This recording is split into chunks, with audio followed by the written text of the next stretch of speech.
এই জায়গায় যে বই বই ফোন টিপতে আসো, দুনিয়ার কোন খেলা আছে তোমার লগে? হ্যাঁ, কি হইছে আবার? কি হয়েছে? কে আবার কিছু বুঝো না? 3 মাস হয়ে গেছে তোমার ভাই কোনো কাজ টাজ করতে আসে না, বইয়া বইয়া যে আমাকে গাড়ির উপরে খাইতে আসে কি লিগা? হ্যাঁ, বাসাতে বের করে দাও গো। দেখো, আমি তো কম বলার বলতেছি না, অনেক কিছু তো বলতেছি, কিন্তু ওনারা যদি কানে না নেয় তাহলে কি করবো কো? এই জায়গায় বই বই খাইতে পারবো না, কোনো কাজ করে না কি লিগা তোমার ভাই?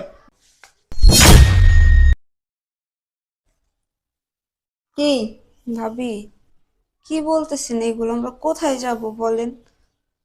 আসছে? কোথায় যাবে? কোথায় যাইবে আমরা জানি? এইটা কি? হ্যাঁ, তোমার জামাই কাম করতেছে না, আমাকে গাড়ির উপরে বইয়া বইয়া যে খাইতে আসে, কয়দিন খাওয়াবো আমরা? 3 মাস তো হয়ে গেছে।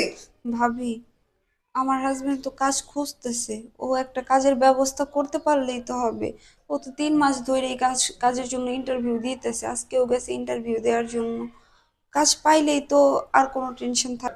চাকরি পাইবে কেমনে? 3 মাস হয়ে গেছে, এখনো কোনো খোঁজ খবর নাই। হ্যাঁ বুঝছো, চাকরি করতে মন চায় না, চাকরি খুঁজবে কি? হ্যাঁ, বইয়া বইয়া খাইতে খাইতে অভ্যাস হয়ে গেছে, আমি বইয়া বইয়া খাইতে আসছে নবাবজাদার মতো। এর লাগে তুমিও একজন আসো। ভাইয়া, ভাবি এতগুলা কথা বলতেছে, আপনি কিছু বলবেন না? কি কইব? কইব কি যা কও, তোমাকে তো কথা কইলে তোমাকে গায়ে লাগে না? কতদিন বয়ে বয়ে খাইতাম আমি তোমাকে? এই শোনো, হ্যাঁ? তোমার জামাই এলে বাসাতে বেরোয় যাবা, এই বাসায় জানি আর থাকো না, কইয়ে দিলাম।